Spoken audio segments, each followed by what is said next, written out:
أعوذ بالله من الشيطان الرجيم. بسم الله الرحمن الرحيم. الحمد لله رب العالمين والصلاة والسلام على رسول الله صلى الله عليه وسلم. رب اشرح لي صدري ويسر لي أمري واحلل عقدة من لساني يفقه قولي. أما بعد، إخوة الإيمان، ndugu zangu katika iman, tukiwa katika muendelezo wa vipindi vyetu pendwa katika chaneli yetu ya Istiqama Swahili TV. Leo tumekuja na mgeni wetu na tumekuja na mada mpya ambayo mada pendwa kwa waumini. Na mada hii inshallah tutazungumzia katika mada ya takwa, na leo tupo na mgeni wetu Sheikh Rashid bin Muhammad Al-Khatiri, na tutamkaribisha mgeni wetu ili apate awasalimie waumini. Alhamdulillahi rabbil alamin, alhamdulillahi wa kafa, wassalatu wassalamu ala nabiyil mustafa wa ala alihi wa ashabihi ahli albirri wal wafa. Amma ba'd, fassalamu alaykum wa rahmatullahi wa barakatuh. Wa alaykum salam wa rahmatullahi wa barakatuh. Baada kumshukuru Allah subhanahu wa ta'ala, na yeye ndo mstahiki wa kushukuriwa katika kila hali. Ametuwezesha tumeweza kukutana hapa, ndugu yangu Dasir, kuweza kulielezea kidogo jambo hili la msingi ambalo kila Muislamu analihitajia ili apate kukubaliwa amali zake kwa Allah subhanahu wa ta'ala. Inma yataqabbalu Allahu minal muttaqin. Hakika Allah subhanahu wa ta'ala huyapokea matendo ya wale watu ambao ni wacha Mungu. Naam. Kwa hiyo tuombe Allah subhanahu wa ta'ala tujalie wepesi katika mazungumzo haya, tujalie khair ndani yake. Amin. Wakaribisha watazamaji wetu. Inshallah asa khair billah. Inshallah. Naam. Sheikh Rashid, je, unaweza ukatupa ufafanuzi kidogo wa takwa na umuhimu wake kwa Muislamu? Bismillahir Rahmanir Rahim. Maudhui ya takwa ni muhimu sana katika maisha ya Muislamu. Naam. Na wanazuoni wameleta maana nyingi sana, wakazungumza takwa maana yake hii, takwa maana yake nini. Naam. Kwa sababu huwezi ukakifanyia kazi kitu, huwezi ukaishi nacho bila kujua maana yake au taratibu wake. Sasa lakini katika wakati kama huu tutachagua maana mbili ambazo tutasaidia sana kuweza kufahamu nini kinachohitajika katika takwa. Naam. Na inamaanisha nini maudhui hii ya takwa. Naam. Moja katika taarifu nzuri zilizoelezewa maana ya takwa, anasema an yaraka Allahu haythu amarak. Naam. Wa alla yajidaka haythu nahak. Allah subhanahu wa ta'ala akuone sehemu ambayo wewe kakuamrisha. Ndio. Akuone katika sala, akuone katika kuwasaidia wenzako mambo ya khairi. Naam. Pia vile vile alla yajidaka haythu nahak. Asiyaka kuona katika mambo ambayo kakukataza usiyafanye. Naam. Naam. Kwa maana kwamba usiyokafanya maasi maovu, ukafanya mambo ambayo Allah subhanahu wa ta'ala kayakataza, hataki mja wake ayafanye. Sahihi.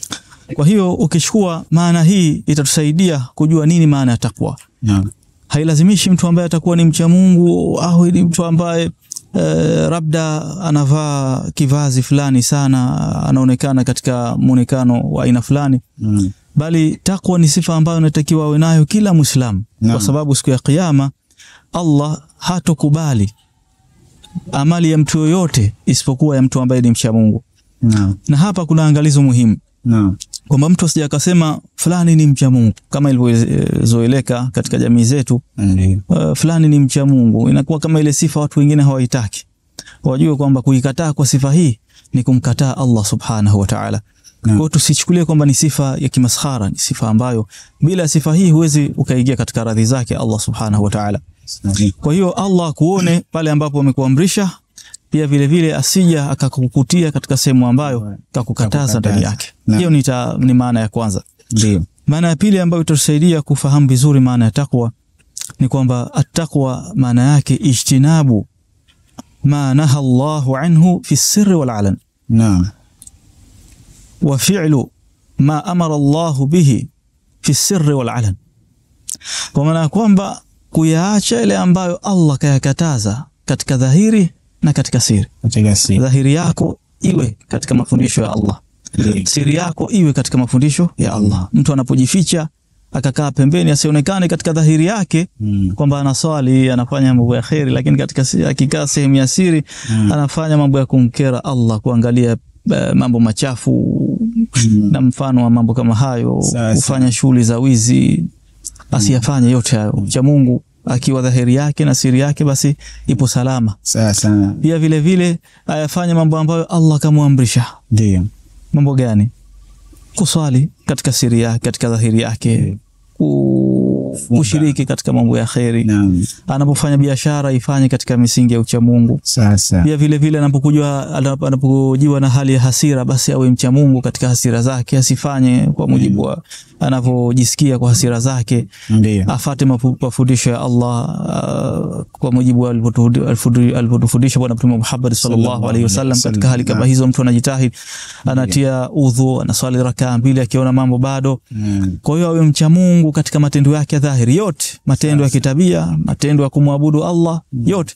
Ndio. Pia vile vile afanye pia matendo ya kiucha Mungu anapokuwa katika hali ya siri, kwa sababu wanasema an-nafsu illam tashghalha shaghalatka.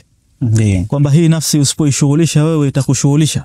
Sasa. Kwa hiyo mtu akikaa katika siri yake, ikawa hasomi Qur'an, ikawa hafanyi adhkar, ikawa hafikiri mambo ambayo Allah subhanahu wa ta'ala yanaonesha ukubwa wake, uumbaji wake, basi bila shaka mtu huyu atakuwa anaondoka katika ucha Mungu, kwa sababu katika siri yake nafsi yake itakuja kumshughulisha, itampa vitu afanye, itamfikirisha mambo maovu. Ndio. Huenda akaja akayafanya akateleza. Sasa. Kwa hiyo maana hizi mbili zinatutosha sisi kufahamu nini maana ya takwa, kwamba ya kwanza akuone Allah katika yale aliyokuamrisha. Ndio. Na si akakuona katika mambo ambayo kakukataza. Ya pili kuyafanya mambo ambayo Allah kakuamrisha katika hali ya siri na katika hali ya dhahir. Pia vile vile uyaache mambo ambayo Allah kakukataza katika hali ya siri na katika hali ya dhahir. Naam, Sheikh Rashid, katika maana za takwa ulizotupa hapa imenijia hikma ambayo inasema kuwa mtu anatakiwa asiwe kama swala mbele za watu. Naam. Ile hikma inasema kuwa kuna watu utawaona kama swala mbele za watu, lakini ukija ukimtizama kumbe ni chui. Sawa. Pia hapo nikikuongezea kuleka sawa hilo. Ile sala yenyewe ina pande mbili. Ndio. Ina upande wa dhahir, ndio, ina upande wa siri. Ndio. Upande wa siri ni upi? Kwamba unaswali kwa ajili ya nani katika nafsi yako, katika moyo wako.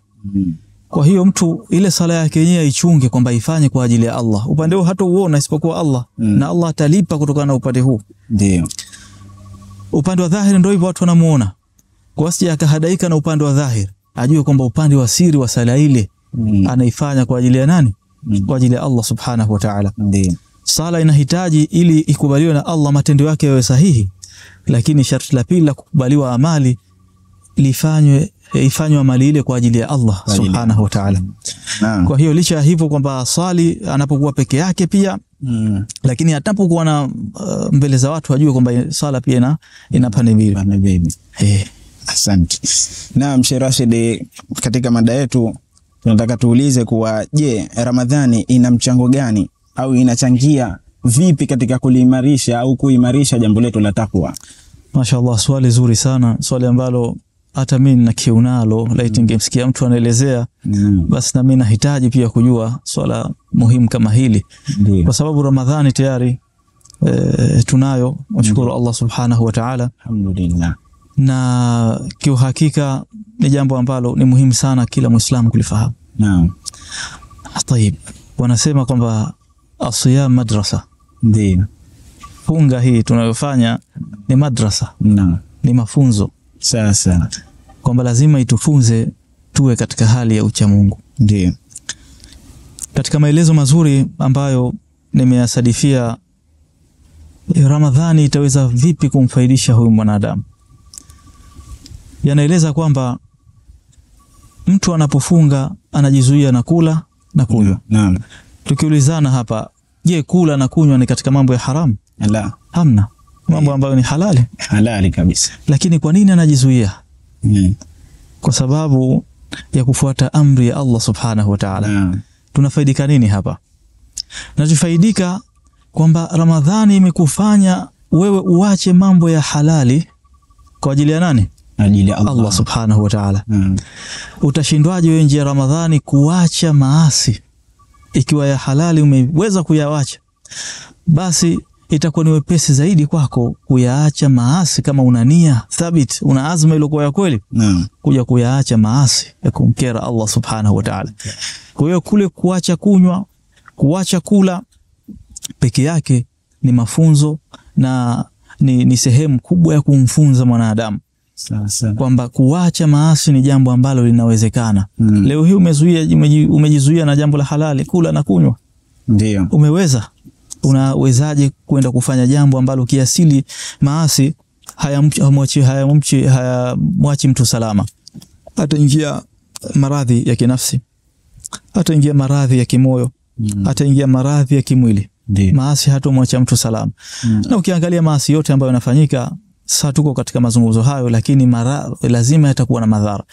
Kwa hiyo ile swala la kuacha tu kula na kunywa na kuacha mambo ya halali, basi ni mafunzo makubwa ambayo yanakufanya wewe baadaye ufahamu kwamba kuacha maasi ni jambo jepesi. Hilo ni jambo ambalo tunalipata katika swala hii katika madrasa hii ya siyam. Pia jambo jingine ndio kwamba subra, tunajifunza subra. Aina zote za subra zipo katika mwezi mtukufu wa Ramadhan. Na hakuna Muislamu yoyote, hakuna yani hatuwezi kusema kwamba Uislamu utasimama bila ya subra. Hakuna hata siku moja. Kufanya ibada kunahitaji subra. Kuacha maasi kunahitaji subra. Kukubali kadari ya Allah subhanahu wa ta'ala, kaniumba hivi, kanijalia riziki hii, ni jambo ambalo linahitaji subra. Na subra zote hizo zinapatikana katika mwezi mtukufu wa Ramadhan. Na mtu ambaye atakuwa na subra, basi maisha yake yatakuwa ni mepesi katika kumcha na kumwabudu Allah. Kwa Ramadhani inatupa somo la subra katika kumcha Allah na mashaka ambayo tunayapata. Tunaenda msikitini kusali hali ya kuwa tumejizuia na kula na kunywa. Tunajizuia na maasi, tunajizuia na vikao viovu. Yote hayo sawa, tuna kile ambacho Allah ameturuzuku tunaridhika nacho. Kwa hiyo somo la subra kwa jinsi linavyopatikana vizuri katika mwezi mtukufu wa Ramadhan pia linatulea katika ucha Mungu.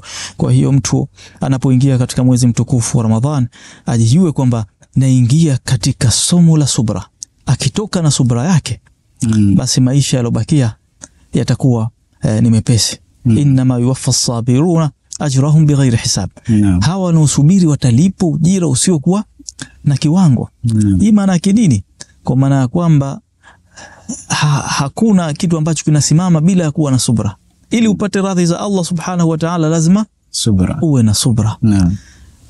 Mifano hii miwili au mambo haya mawili yanakuwa yanamfanya mja kupata mafunzo mazuri ambayo yatamfanya awe na thabati nje ya Ramadhan. Kuacha yaliyo halali, akafahamu kwamba kumbe nimeacha halali na maasi ninaweza kuyaacha kwa ajili ya Allah subhanahu wa ta'ala. Pia vile vile kujifunza subra katika mwezi mtukufu wa Ramadhan. Nikimalizia na jambo la tatu, wanasema ada ni kitu ambacho mwanadamu anakuwa hawezi kukiacha. Kwa mfano mimi ikiwa ada yangu kuzungumza yaliokuwa maovu, kuwasema watu, inakuwa kama vile ni roho yangu haiwezi kuishi bila ya kile. Lakini ada ni kitu ambacho ni muktasab. Ni kitu ambacho mtu anakitafuta, anakitafuta ndo anakipata. Hakiwezi kuja tu hivi hivi. Sasa kinachokuja hivi hivi ni maumbile. Sawa. Nje ya maumbile hapo unapata ada, unapata mafunzo.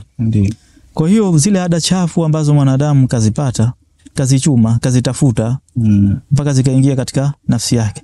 Ada wanasema maana yake ni kitu ambacho mtu anakitafuta, anakipata. Baada hapo kinamjia pasi na mkusudio, kinakuwa ni kama katika sehemu, kinakuwa kama ni sehemu katika maumbile yake. Ndio. Na katika baadhi ya watu ambao ni wanazuoni wa elimu ya nafsi wanasema ili mtu awe na mazoea mazuri, mazoea mapya, lazima zipite siku 21. Ndio. Anakuwa ada zile kashaziacha. Anakuwa anapata ada mpya ambazo kashajizoesha. Kaziacha ada hizi kaingia katika ada nyingine. Kwa muda siku 21 mabadiliko yanatokea. Ndio, yanabadilika. Sasa Ramadhani inakupa siku 30. Kwamba hizo siku 21 na nyingine za ziada 30 unabakia katika hali kama ile. Kwa hiyo zinaondoka kabisa ada zile mbaya. Hapa mtu asiyakasema kwa nini nimejizuia lakini bado nimerudi katika mwezi mtukufu wa Ramadhani katika mambo yangu. Ajitahidi kwamba je, alikuwa anafanya katika misingi inayotakiwa, anajizuia kweli? Ndio. Au anajizuia hali ya kuwa nafsi yake inataka, yani kama vile uko baina wa baina, aliweka azma ya kweli? Ndio. Kama itakuwa kaika azma ya kweli, kama alikuwa na tabia chafu ya uzinzi, ana tabia chafu ya kunywa vinywaji viovu, ana tabia chafu ya kukaa katika vikao ambavyo ndani yake Allah kabisa kupitia bwana Mtume Muhammad sallallahu alaihi wasallam kavifananisha kama ni punda aliyooza, vikao ambavyo Allah subhanahu wa ta'ala hatajiki, ndio itakuwa mambo hayo yote ameshayatoka. Sasa mwezi wa Ramadhani tutamsaidia katika misingi kama hiyo kubadilika na kufuata ada zilizokuwa nzuri. Sasa Allah subhanahu wa ta'ala ndo akatwambia la'allakum tattaqun. Kwa hiyo na fatwa inapatikana katika misingi, takwa inapatikana katika misingi kama hiyo. Naam Sheikh Rashid, asante sana, barakallahu fik. Allahumma amin wa iyyakum. Amin. Naam Sheikh Rashid, tunawezaje kujenga takwa kupitia hizi ibada ambazo sisi tunazifanya Ramadhani? Katika hii mwezi wa Ramadhani kuna ibada nyingi sisi tunaambiwa tuzifanye. Je, vipi tunaipata takwa kupitia ibada hizi? Naam. Swali pia muhimu. Ni katika maswali ambayo ni ya msingi kabisa mtu kujiuliza katika mwezi mtukufu wa Ramadhani, ibada yangu mimi itanisaidiaje kuweza kufaidika na kuwa mcha Mungu? Tayeb. Kitu cha kwanza kabisa ndio tujue kwamba Allah subhanahu wa ta'ala haabudiwi kwa ujinga. Ndio. Allah subhanahu wa ta'ala huabudiwa kwa elimu. Kwa hiyo ni muda wa kuweza kujitathmini. Ndio. Ibada zetu tunazifanya katika usahihi wake? Sala yangu hii ninayosali naifanya katika mfumo ambao ni usahihi? Funga yangu ninayofunga, je, naifanya katika misingi inayotakiwa? Ndio. Kwa maana kwamba tuzipitie ibada zetu, mambo ambayo yamekatazwa, adabu za swala na mambo kama hayo. Pia ni swala ambalo linaweza likachukua muda mchache, kila mmoja na swala yake anaweza kaipitia kaiona iko sawa. Ndio. Lakini ibada ya mwezi mtukufu wa Ramadhan inatakiwa itofautiane na ibada katika miezi mingine kwa mambo mawili. La kwanza, ujira uliopo ndani yake. Ndio. La pili, kwa lengo la kupiga hatua katika hizi ibada zetu. Ndio. Kwa sababu mtu analipwa kulingana na uchamungu wake. Sawa. Analipwa kutokana na uchamungu wake. Uchamungu wake ukiwa mkubwa, basi ujira wake utakuwa mkubwa zaidi. Naam. Sasa ni kuangalia ibada hizi tunazifanya tunazipa nafasi gani katika maisha yetu. Kwa mfano, ikiwa tumezoea sisi kwenda msikiti baada ya tunasubiri iqama, twende kabla ya iqama. Kwa sababu baina ya adhana na iqama kuna pale wakati ule dua hairudishi. Ni maneno ya bwana Mtume Muhammad sallallahu alaihi wasallam. Nenda pale mtu amtaje Allah. Huwezi kuomba dua mswali bwana Mtume Muhammad sallallahu alaihi wasallam kipindi kile. Mtu ambaye atamswalia bwana Mtume mara moja, Allah atamrehemu mara 10 yake. Ndio. Kuna fadhila kubwa. Nenda pale kafanya istighfar. Nenda pale kamlilie Allah na tabia ambazo nazo ambazo unahitaji kuziacha. Ndio. Kwa hiyo mtu azihitaji kwamba ibada yake tofautiane na miezi ambayo isiyokuwa ni miezi ya Ramadhani. Ajitahidi sana. Swala yake iwe kama mfumo kama huo. Ajitahidi sunan na nawafil zipatikane. Allah subhanahu wa ta'ala katika hadith qudsi anasema kwamba mja hatujikaribisha kwangu zaidi kwa mambo ambayo ninayapenda kama yale mambo ambayo nilofaradhishia. Kwamba kila unapofanya mambo ambayo Allah akakufaradhishia, basi Allah anakupenda zaidi. Ndio. Lakini pia vile vile anasema wala yazalu abdi, kwamba mja huyu hatoacha kujikaribisha kwangu bi shay'in ahabbu ilay, kwa kitu ambacho mimi nakipenda zaidi. Kama mja huyu atakapokuwa anafanya vile akazileta nawafil. Nawafil ni zile sala za ziada hazijafaradhishwa. Ndio. Ni zile funga za ziada hazijafaradhishwa. Ni adhkari hizi za kuleta. Ndio. Kwa hiyo kila ukifanya basi Allah subhanahu wa ta'ala atakuingiza katika mapenzi yake. Na nini faida ya mapenzi ya Allah? Allah akishakupenda basi muda wote unakuwa katika kumtii yeye. Anakujalia kinga na sheitan na mambo kama hayo. Kwa hiyo tujitahidi ibada hizi tunazozifanya katika mwezi mtukufu wa Ramadhan, basi na ibada za nawafil ziwemo. Naam. Tuziangalie katika swala kuna nawafil ngapi, tuzifuatilie, tuzifanye. Pia vile vile katika kumtaja Allah subhanahu wa ta'ala, tuwe wingi wa kumtaja. Ibada hizi zitakuwa zenye kuleta athari katika nafsi zetu.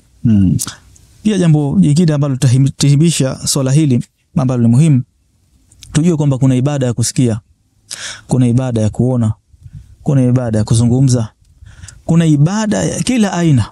Kwa hiyo tusidhania kwamba ibada zile zinaishia msikitini katika kuswali. Tujue kwamba vile kukaa kusikiza maneno ya kheri ni ibada hiyo, ibada ya kusikia. Kutamka maneno ya kheri ni ibada hiyo. Sawa? Pia vile vile kuwa na fikra ya kheri. Allah kawasifia kwamba watu ambao wanafikiria ukubwa wa Allah ni watu ambao ni daraja kubwa sana hiyo. Kufikiria ukubwa wa Allah, kufikiria mwisho siku ya akhira. Kwa hiyo kuna ibada ya kufikiria. Kwa hiyo ili tuathirike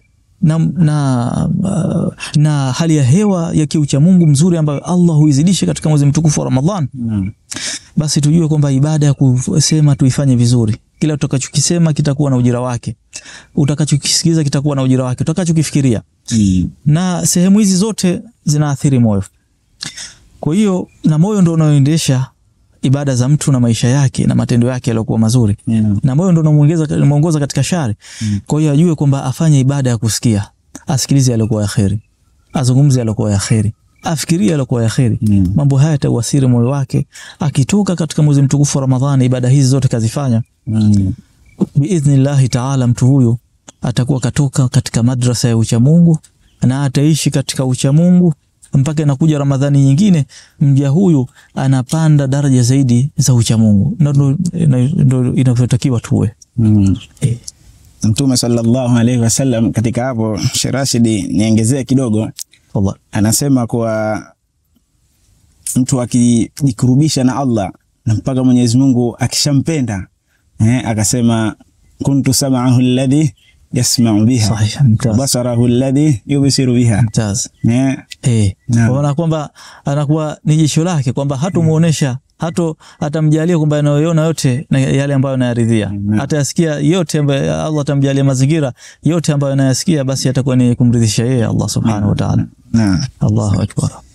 Naam, Sheikh Rashid, katika takwa kuna changamoto yani kuna changamoto gani kubwa ambazo changamoto hizi zinaimarisha takwa? Mumtaz jiddan, swali muhimu. Na unashauri nini hapo? Naam. طيب, wanasema aljannatu huffat bil makarih. Naam. Wan naru huffat bil shahawat. Naam. Ma maana hadha alkalam? Maneno haya yanatupa ishara gani au fahamu aina gani? Kwa maana kwamba ili uingie peponi lazima uwe mcha Mungu. Naam. Na ili uwe mcha Mungu lazima utakubaliana na mambo mazito. Sasa iko wazi. Pia vile vile ili uingie motoni, basi uendekeze shahawati, mambo yaliokuwa yana shahwa ndani yake, mambo ambayo nafsi yako inakushawishi, sheitani. Ndio. Yaani ukiingia motoni, basi ujue umefuata wewe vishawishi. Ndio. Na ukitaka kuingia peponi lazima ujue kuna mambo mazito yanakukabili. Ndio. Kwa maana ya kwamba tiketi ya kwenda peponi ni ucha Mungu. Inna lilmuttaqina mafaza. Hakika watakaofuzu ni watu ambao ni wacha Mungu. Kufuzu wenyewe kupi? Ni kuingia peponi. Ndio. Wa nahshuru almuttaqina yawma nahshuru almuttaqina ila arrahmani wafda. Watu hawa wacha Mungu ndio watakaokuwa wageni wa Allah subhanahu wa ta'ala. طيب, kwa maana kwamba kuyafanya mambo yaliokuwa ya kheri mpaka kupata ucha Mungu sio jambo jepesi. Nitakupa mfano mmoja katika sala. Sala hii ili mtu aidhibiti lazima aache mambo ili kuikadimisha sala. Ndio maana ili ucha Mungu wetu una faida, tusimfanye Allah subhanahu wa ta'ala akhir aljadwal, kwamba Allah ni kitu cha mwisho katika jadwali letu. Kwamba mtu akiwa na mipango yake anaipangilia vizuri, ikishatimia anaenda kuifanya kwa utulivu. Lakini mja huyu anajua kwamba nina swala mimi. Ndio. lakini hajiandai, anasubiria mpaka dakika za mwisho labda ndo ajiandae kwa ajili ya swala. Kwa hiyo inakuwa ile takwa yetu haitupi matunda. Kwamba tunatakiwa tuishinde nafsi kwanza. Kama mtu anaswali, ajiandae na swala yake mapema. Sasa dakika 10-20 kabla ya swala ajitahid, anaendelea na shughuli zake, lakini udhu wa swala ikiwezekana enda kauchukue kabisa, hata uhifadhi mwili wake. Enda kajitayarisha kabisa ili apate khairi ya kwenda kuhudhuria, imkutie adhana akiwa yuko katika msikiti. Pia vile vile kukishika kitabu cha Allah subhanahu wa ta'ala sio jambo jepesi kama mtu anakisoma. Naam. Kwa hiyo atatakiwa ajitahid, ajilazimishe. Anasema Allah subhanahu wa ta'ala, innama yassarnahu bilisanika litubashshira bihi almuttaqin, kwamba hii Qur'an ina bishara kwa watu wema. Naam. Na mtu hawezi akaipata tu hivi hivi. Qur'an ni zawadi ambayo inatoka kwa Allah subhanahu wa ta'ala. Kwa hiyo changamoto ambayo pia mtu anatakiwa aiepuke ni kwamba awe karibu na Qur'an, aisome kila sawa, aisome, ajitahid, kwamba aifanye jambo muhimu kwake. Ndio. Asifanye kwamba ni kitu cha mwisho. Mambo ambayo yanatakiwa kuachwa ili kuipata Qur'an basi ayawache. Ndio. Bibi Aisha radhiyallahu anha alikuwa yeye kama ana wirdi wake wa kusoma Qur'an, ikafika usiku kama hajautekeleza basi anaufanya. Ndio. Hizo ndo changamoto zenyewe. Kwamba Qur'an yako isikupite. Kama umepitwa basi usikubali kiasi kile mpaka ukifanya. Kuna mambo mengi sana yatakuzuia kuyafanya mambo haya ya khair. Ndio. Hizi ndo changamoto zenyewe. Kwa hiyo na ili uweze Qur'an, wanasema uipe Qur'an wakati wako ambao ni muhimu. Usiipe wakati wa ziada. Sina kitu cha kufanya ndo nasoma Qur'an. Ule wakati wa muhimu, wakati wa mwanzo Qur'an uipe kipaumbele. Hapo ndo utapata athari yake. Changamoto kwamba uepuke mambo kwa ajili ya kuyakadimisha mambo ya khair. Hapo ndo utapata ucha Mungu. Katika namna kama hiyo, Qur'ani hii itaweza kukufikisha wewe katika ucha Mungu kama utaweza kuepuka kufikiria mambo ambayo si ya maana, ukaifikiria Qur'an. Ndio. Na Qur'an ndio ina msaada mkubwa wa mtu kuwa mcha Mungu. Ahlul Qur'ani ahlullahi hum ahlullahi wa khassatuh. Na watu ambao watakuwa karibu na Allah ni watu wacha Mungu, kwa lazima washikamane na Qur'an. Na huu ni mwezi wa Qur'an, kwa lazima wawe karibu. Wakasema kwamba hunaka thalathu khatamat. Ndiyo. Kuna mambo matatu lazima mtu ayajue katika kuhitimisha Qur'an. Kuna khatmatu hifdh, khatmatu qiraa, wa khatmatu fahm, wa khatmatu tadabbur. Kwamba mtu aihitimishe Qur'an kwa kuisoma, aihitimishe Qur'an katika kuifikiria, aihitimishe Qur'an katika kuifahamu na ahkami zake. Kwa hiyo mambo haya yote yanahitaji wakati. Sasa. Kwa hiyo ndio changamoto yenyewe. Nimekupa mfano katika ibada ya sala, katika ibada ya Qur'an. Nakupa mfano katika tabia. Mtu ataingiwa na hasira, ataingia na tamaa, na mambo kama hayo ambayo kawaida mwanadamu kapewa mtihani kwamba mambo haya yapo katika maumbile yake. Lakini changamoto inakuja kwamba hapo akabiliane nayo, kwamba aeke hasira zake azipunguze kwa ajili ya kufuata ucha Mungu. Unamuelekeza vipi? Sawa? Umemuelekeza kwamba asiendekeze hasira, kwa sababu atafanya mambo ambayo yatamuudhi Allah subhanahu wa ta'ala. Na pale inakuwa ile akili yake ishamuondoka. Kwa hiyo atakuwa anaongezeka kihisia, ibilisi atamuongoza pabaya. Cha msingi cha kufanya hapo sasa kufuata mwongozo wa Allah. Atie udhu. Amuogope Allah katika yale anayofanya. Sababu akiua ataingia katika makosa, anaweza kufanya jambo akalijutia. Cha muhimu ni kwamba kuyafanya mambo ambayo Allah subhanahu wa ta'ala kayatukuza, yanakukaribisha katika ucha Mungu, kuyapa kipaumbele. Na kuyawacha mambo ambayo wewe yatakufanya haya mambo ya khairi kuyaweka nyuma. Ukifanya hayo, kwa ujumla itakuwa changamoto ile ya wewe kukosa khairi na kukosa ucha Mungu umeweza kuichupa. Na hilo sio jambo jepesi. Inahitaji azma iliyokuwa ya kweli. Narudia tena, azma iliyokuwa ya kweli. Jambo ambalo linahitaji muda pia. Sheikh Rashid, barakallahu fika, ahsant. Sheikh Rashid, Allah subhanahu wa ta'ala anasema ya ayyuhalladhina amanu kutiba alaykumus siyam kama kutiba alal ladhina min qablikum la'allakum tattaqun. Sisi tutazungumzia hii la'allakum tattaqun ili mupate muwe wacha Mungu. je, tunawezaje sisi kudumisha hii takwa baada ya Ramadhani? Tayeb. Takwa kuirudisha baada ya Ramadhan ni kufahamu kwamba Ramadhan ni madrasa. Tumejifunza, basi tuendelee na mafunzo yale baada ya Ramadhan. Pia vile vile tujue kwamba Ramadhan tumeishi katika mapenzi ya Allah subhanahu wa ta'ala. Jalla jalal. Kwa hiyo bila mapenzi ya Allah hatuwezi tukapata mafanikio. Sasa Basi tujue kwamba tuendeleze mapenzi yale, tuishi kama tulivyokuwa katika mwezi mtukufu wa Ramadhan. Tulipoishi katika mwezi wa Ramadhan tulikuwa tunaishi katika kumchukiza sheitan, kujiweka mbali na sheitan. ndio. Basi tujue maisha yale ambayo tumeishi Ramadhani ya kujiweka mbali na sheitan ndio maisha ambayo tunatakiwa sisi tuyaishi baada ya Ramadhani. Tukiyakataa maisha haya, ina maana sasa tunajiweka mbali na mapenzi ya Allah, tunajiweka mbali na ukaribu wa Allah. Tunaenda kwa nani? Kwa sheitan. Na kiumbe huyu aliyeka nadhiri katika maisha yake haya atakapopewa hai na Allah katika maisha yake dunia kwamba atatupoteza. Kwa hiyo njia nzuri Allah subhanahu wa ta'ala akatuletea huu mwezi mtukufu wa Ramadhan tupate ucha Mungu ili uwe ni msingi wa miezi itakayobakia. Bila shaka mwanadamu atapitia atakayopitia, huenda akadhoofu kidogo katika mambo ya khair. Naam. Kwa hiyo anachukua chaja, anachukua nguvu. Sawa?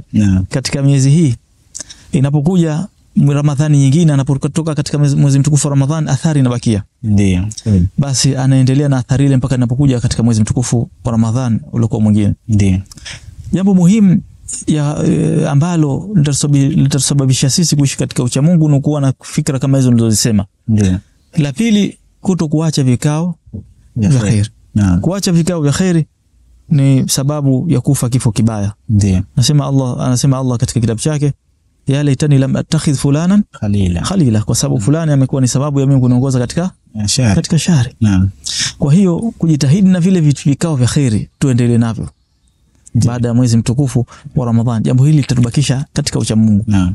Kwa sababu kuacha vikao vya khairi ni kwenda kufuata vikao vya shari, kama tulivyosema, nafsi usiposhughulisha itakushughulisha. Na ikikushughulisha nafsi itakupeleka katika mambo yaliokuwa sio mazuri ya shari. Na bila kusahau kwamba al-ma'siyatu tajlibu ukhtaha. Maasi, jambo la kumwasi Allah subhanahu wa ta'ala linavuta maasi mengine. Ndio. Kwa hiyo mtu alihofie sana jambo hili.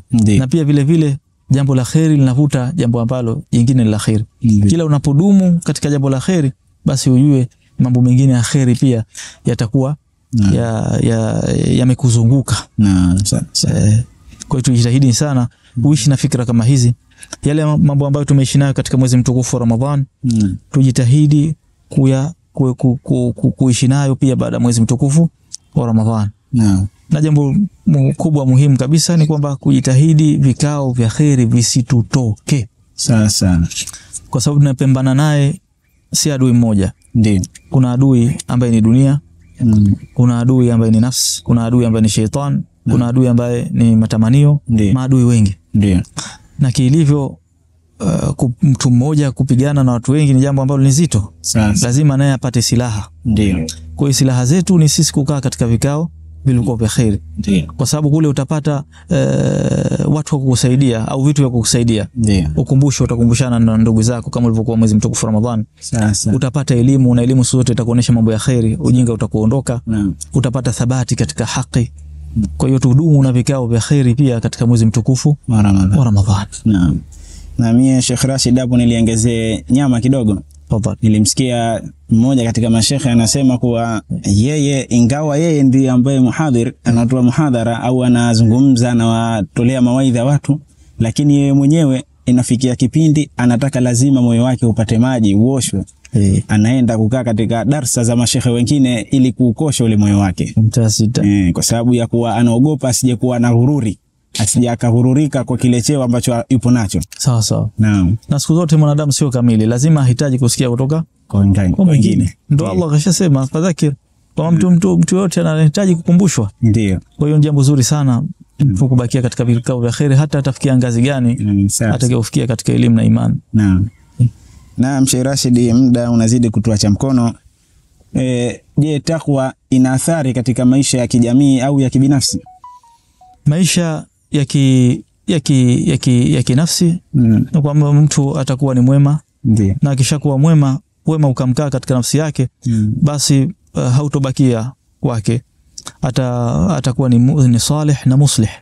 Na anapokuwa muslih, basi analingania mambo ambayo Allah anayataka. Na ili ubakie katika khairi, lazima ulinganie mambo yaliokuwa ya khair. Kwa hiyo athari ya kwanza itakuja katika tabia zake, zitabadilika. Ndiyo. Watu watampenda mtu huyu. Watu wanatafuta vijana waliokuwa khairi wakae na waozeshe. Watu wanahitaji vijana waliokuwa waheri wawape mabiashara waendeshe. Sawa. Watu wanahitaji vijana waliokuwa waheri wawafanye kuwa ni washauri wao wa karibu. Ndiyo. Kwa hiyo athari ya kinafsi itakuja katika nyanja tofauti.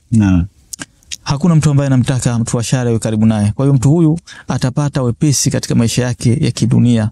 Ndiyo. Kila mmoja atampa hadhi nzuri. Ndiyo. Atakuwa na heshima yake. Sasa pia vile Allah atamzidishia fungu la khairi mtu huyo. Ndiyo. Atamjalia riziki na baraka katika maisha yake. Naam. Riziki sio pesa tu, mke mzuri ni riziki, watoto wazuri ni riziki. Naam. Kwa hiyo Allah sijaka kusalitishia watu wabaya katika maisha yako, ishi katika mambo ya khair. Hapo ulizo kusema hata mtu mwema anaweza kawa na watu wabaya wamemzunguka, kapata mtoto mbaya, lakini Allah akikujalia mtihani, wameyattaqillaha ja'alahu makhraja. Allah atakupa njia ya kutokea. Ndiyo. Na huenda akakujalia badala zaidi ya mtoto wako atakayekuwa karibu na wewe. Ndiyo. Kwa hiyo athari itakuja kwamba mtu yule ataishi maisha yaliokuwa ya khair. Yeah. Katika jamii ucha Mungu unaleta mambo yaliokuwa mengi. Kwanza kuta sifa ya kuamrishana mema na kukataza maovu itaendelea. Ndiyo. Na huu ndo uti wa mgongo wa umma huu wa Mtume Muhammad sallallahu alaihi wasallam. Ubora wake, kila kitu chake kupo katika kuamrishana mema na kukatazana yalikuwa maovu. Ndiyo. Kutatokea mapenzi baina ya watu, kutatokea huruma, kutatokea kusaidiana. Sababu katika mwezi mtukufu Ramadhani nyoyo zinalainika. Mtu anaingia katika ucha Mungu, anahisi ile njaa anayopata, kuna mwingine huo ndo maisha yake ya kila siku, anaenda kumsaidia. Ndiyo. Pia vile athari ambayo itakuja katika kijamii pia ni kwamba inategemea na hali ya mtu. Ikiwa mtu alikuwa mwema atazidi kuwa mwema, lakini ikiwa mtu alikuwa sio mwema, hana tabia nzuri, akabadilika, basi akitoka mwezi mtukufu Ramadhani watu wakimuona fulani kafikia hatua fulani, kafikia daraja fulani, basi wataathirika na ucha Mungu wake. Kwa ni fursa ya mtu kujibadilisha katika mwezi mtukufu Ramadhani, huenda ikawa ni sababu ya kundi zima, kiasi kwamba watu watafanya muhadhara na mambo kama hayo, wataita watu wasiweze kufikia malengo hayo, lakini kwa yeye tu kubadilika, watu wengine watarudi nyuma. Taona na si hatuwezi kubakia katika mambo haya, tutapitwa. Ndiyo. Kwa hiyo athari katika jamii ipo kubwa sana, kubwa zaidi mapenzi na huruma na kuamrishana mema na kukatazana maovu. Khairi hii inaifanya jamii ya Kiislamu iwe ni jamii ya mfano. Mambo yote machafu yataondoka katika jamii kama hii. Sawa. Naam Sheikh, muda unazidi kutuacha. Una nasaha gani kwa kumalizia tu, una nasaha gani ya kuwapa watazamaji kuhusiana na hii takwa? Takwa labda tuhitimishe kwa kusoma baadhi ya aya za Allah Subhanahu wa Ta'ala. Anasema Allah jalla jalaluhu, inna yataqabbalu Allah minal muttaqin.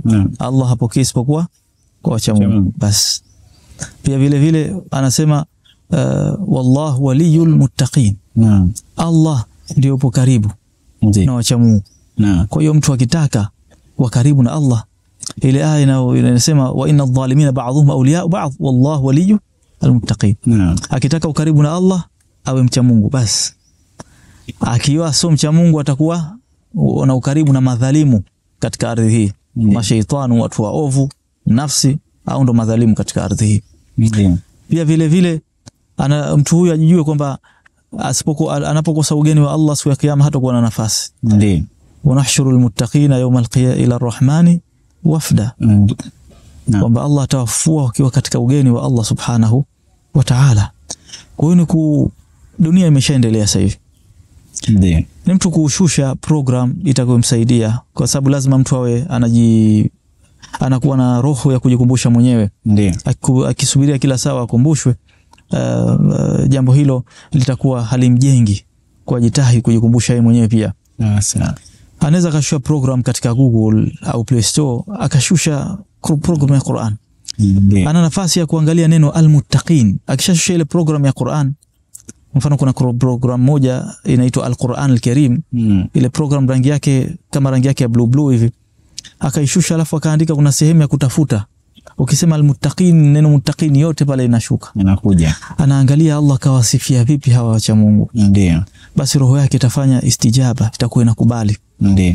Mambo yote, innal muttaqina fi jannatin wa na'im. Hataki kuwa katika khair kama hizo siku ya kiyama, anataka nini?